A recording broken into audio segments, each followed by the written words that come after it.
Hey, what's up, guys? It's the Hiding Our Bias podcast, and I'm Caleb Brooks, and I'm with my co-host Tripp Blackmon. How's everything going up there, Tripp? Everything's going good. How about you? You had a birthday yesterday. How was it? Yeah, I did. It was good. It was a good day. What all did Um, you do? You do anything exciting for your nah, I didn't really 21st? do. Nah, I didn't do anything really exciting. I had a test today that I had to study for, and had class all day yesterday. So wasn't much really to do, but What about this it was fun. weekend? It was a good day. You got any plans this weekend? No, not really. I don't know what I'm doing. Are you gonna go home? Or are you gonna Yeah, I'm stay in probably gonna Florida? go home, see my family and stuff. I I hadn't got you. seen them in a while, so I'll probably go home and hang out with them. But Dude, it's um, it's crazy. It literally felt like everyone I knew had a birthday yesterday. yeah, there was a lot more people that had birthdays than I knew about. Like, I Yeah. just saw a bunch of different like posts and stuff, and I'm like, I didn't know you had a birthday on Valentine's Day. I didn't know you had a birthday on Valentine's Day. But Yeah, it was like my entire Instagram feed was just, Valentine's Day post, birthday, Valentine's birthday. And I really did not know that many people were born on Valentine's Day. I don't know, it was just really odd to me.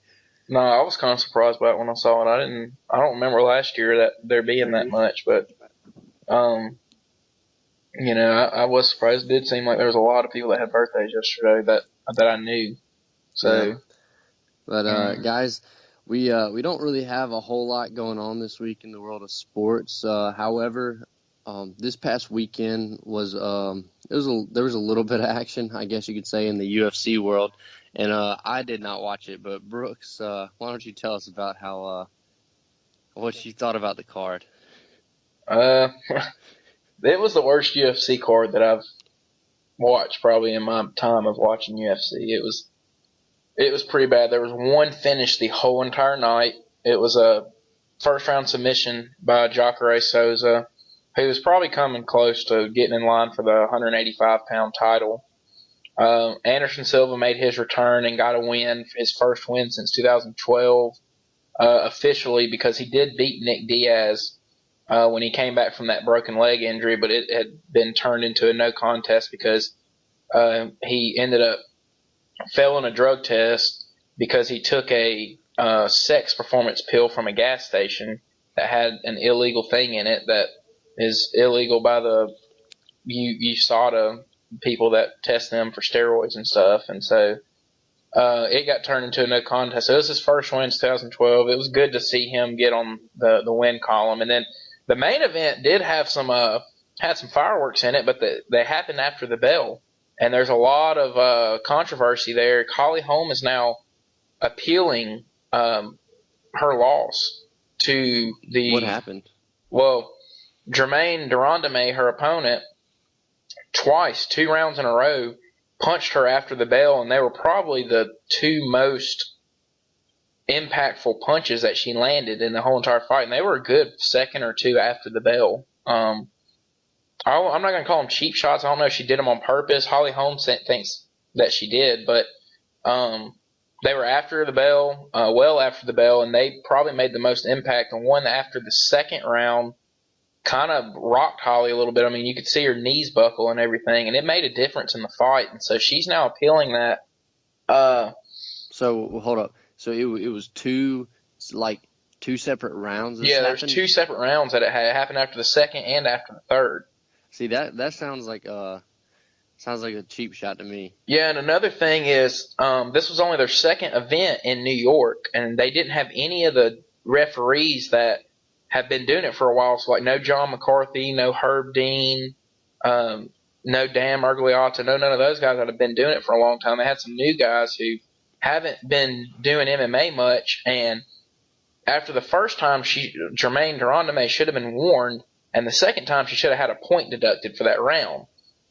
And had she, the fight would have ended up in a tie.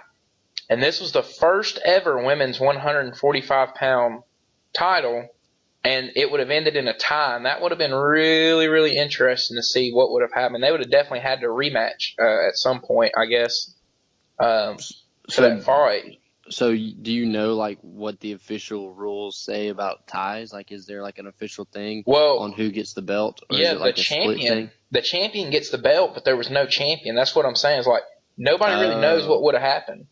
They've never oh, had that happen, and that'd it be and, and really it should weird. have happened. It should have been a tie.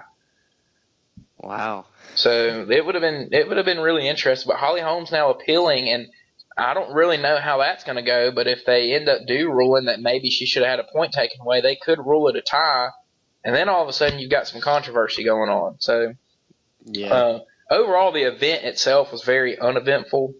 There wasn't much action. There wasn't any knockouts. It wasn't, just wasn't fun to watch. And the main event went all 5 rounds, and the best action happened after the bell. So, it was probably the worst UFC card that I've watched since I started watching UFC as a whole. But the next one coming up on March 4th will be a lot better. And That's going to be 209. yeah, that'll be 209. And where's that? That's in Nevada, in Las Vegas, at the T-Mobile Arena.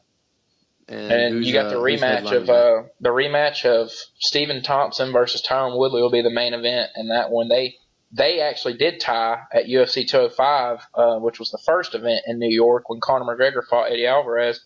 They were the co-main event, and they actually did tie that night. Woodley was the champ, so he got to keep the belt, but he didn't win. He didn't defend the belt, and so now they're going to rematch as the main event for 209. So that'll be interesting. The co-main event that night will be Khabib Nurmagomedov versus Tony Ferguson, and they're fighting for the interim 155-pound champ. So the winner of that fight will fight Conor McGregor later on this year. Depending on how him and Floyd goes. Have you been seeing all the stuff going on with Conor and Floyd? Yeah, I saw that. I saw some. It seems like it's been kind of getting a lot more publicity here within the past week. I saw where McGregor said something that I saw some. He said he was going to break the rules or something. Yeah, because apparently the UFC doesn't want to let McGregor out. There's a lot going on between Conor McGregor and the UFC, and Conor getting out of his contract with the UFC to make this fight happen. In my opinion, if the Fertittas were still in charge, if they had not sold the UFC, this fight would be done, it'd be set, and it'd probably be happening this summer. Yeah. Or actually, it'd probably be happening later this year in like around November, because it's going to take Conor some time to strictly train for boxing.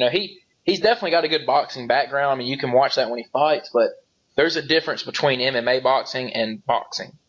Yeah. And so it's going to take him some time to train just boxing. But I think that the fight would be done already if the Fertittas were still in charge. I think that the WME IMG that now owns the UFC is since they became the owners, they've changed a lot, and a lot of people don't like it. And there's a lot of people saying that we're starting to witness the fall of the UFC because of these new owners, because they kind of took over not really knowing what they were doing.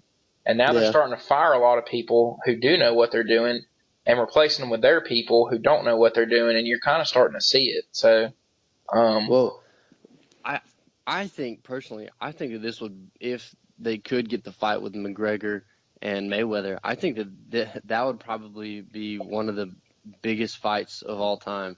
I mean, I don't know obviously how it would pan out, like we thought Mayweather Pacquiao was going to be a great fight. And I mean, in a sense, I guess it was a good fight, but it wasn't what everyone was expecting. People were wanting to see people get knocked out, and that's just not what happened. That's well, just not how either of those guys fight. yeah, But I kind of feel like if they did, if McGregor and Mayweather fought, I feel like McGregor would be going for the knockout, and Mayweather would be kind of dancing around trying to dodge him, maybe getting some licks in.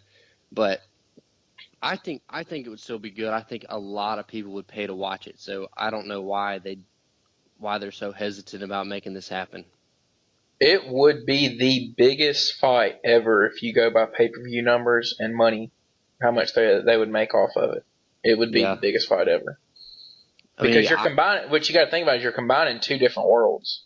right. I mean, you're combining the MMA world and the boxing world. So you're going to get the MMA viewers that pay to watch Conor McGregor every time he fights, which, I mean, he sells, I think his last pay-per-view was over 2 million pay-per-view buys. And then you got Floyd, and when him and Pacquiao fought, that was 4.5 million. You know that those 4.5 million people are going to watch. So I think you're looking at over 6 million pay-per-view buys. Yeah, If and these two fight, which would be the most ever. I feel like that's a conservative number because I mean, if this fight actually happened, there would be so much hype surrounding this fight, and especially since these two already got beef, kind of like with the Mayweather Pacquiao fight. There wasn't, Pacquiao. He's pretty humble, so he wasn't really talking any trash or anything, but I know that McGregor and Mayweather would both be talking trash the entire time, hyping this thing up. This thing would be hyped up so much. I just don't know how you could say no to a fight like this. I think it's going to happen. Me personally, I think it's going to happen. I think they're close. I think what happened was, I don't think Floyd wanted Stephen A. Smith to come out yesterday and pretty much announced to everybody that they're close to getting it done, because he did, and it blew up all over social media. Yeah. Because when you do that, negotiations start to become a little hard. They want everything to just go on behind the scenes. They don't want a bunch of people to know about it. Right. And so I think Floyd has come out and made these statements just so everybody kind of starts to shut up about it a little bit. But I think it's going to happen. Yeah. McGregor's in Vegas for a reason. He's trying to take care of all that stuff that happened from him and Diaz throwing the bottles at each other. Mm-hmm. And he's trying to get that taken care of. And when he does, he'll be able to get What people don't realize is McGregor still didn't have his boxing license in Nevada. He only has it in California. So they want this fight. They want the fight to happen at T-Mobile Arena in Nevada. That's where they want the fight. And right now McGregor couldn't because he hadn't taken care of all his stuff with the Nevada State Athletic Commission, from throwing the water bottles. He has community service hours. He has to pay a fine. And he hadn't done all that yet. And he's still getting that appealed right now. They're kind of looking at how, like, what they gave him for the suspension, because they gave him a pretty harsh punishment for it. And so they're kind of looking at that again. But once he gets that taken care of, he has to get his boxing license, and then once he does, then they can get a contract and sign it. And so until all that happens, I mean, they can't do anything anyways, unless they want to go fight in California, because that's the only other place that McGregor can box at is in California. Yeah. So what all does it take to get a boxing license? Is that like they have to watch pay you some box. money and get a license, or? Well, they come and watch you box, like spar, and basically look at you and see if they think you're good enough to be a professional boxer. Oh, so that's it. I mean, that's pretty much it, yeah. Nate Diaz is also applying for his boxing, or maybe he has his boxing license now. He said he wants to be a boxer. So it's going to be interesting. You got Diaz is trying to just follow. He wants to fight McGregor again, which you can't blame him because they're 1-1, and Diaz could easily be 2-0.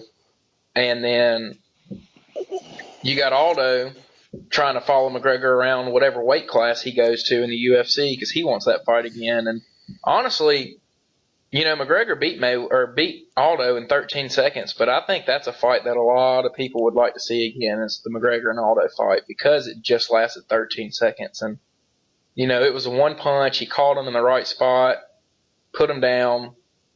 People forget Aldo's a really good fighter, and he's only lost one fight since 2005, and it was that fight to Conor McGregor. So it's going to be interesting. Everybody wants to see Conor and Floyd fight, and then after that done, everybody wants to see either Conor and Aldo or Conor and Nate Diaz. And one of those two is going to have to happen. So Conor McGregor's next two fights are going to be the two biggest fights of his career, without a doubt. Yeah. Well, I know what else is going to be a big fight coming in next weekend. Our boy Jay-Bird. Yeah, Jay-Bird puts on the gloves. Shout out to Jay-Bird. Shout out Jay-Bird, man. That's cool. I wish I could be there for that. Yeah, it's going to be fun. I get to walk out with him, be in his corner and everything. It's going to be fun.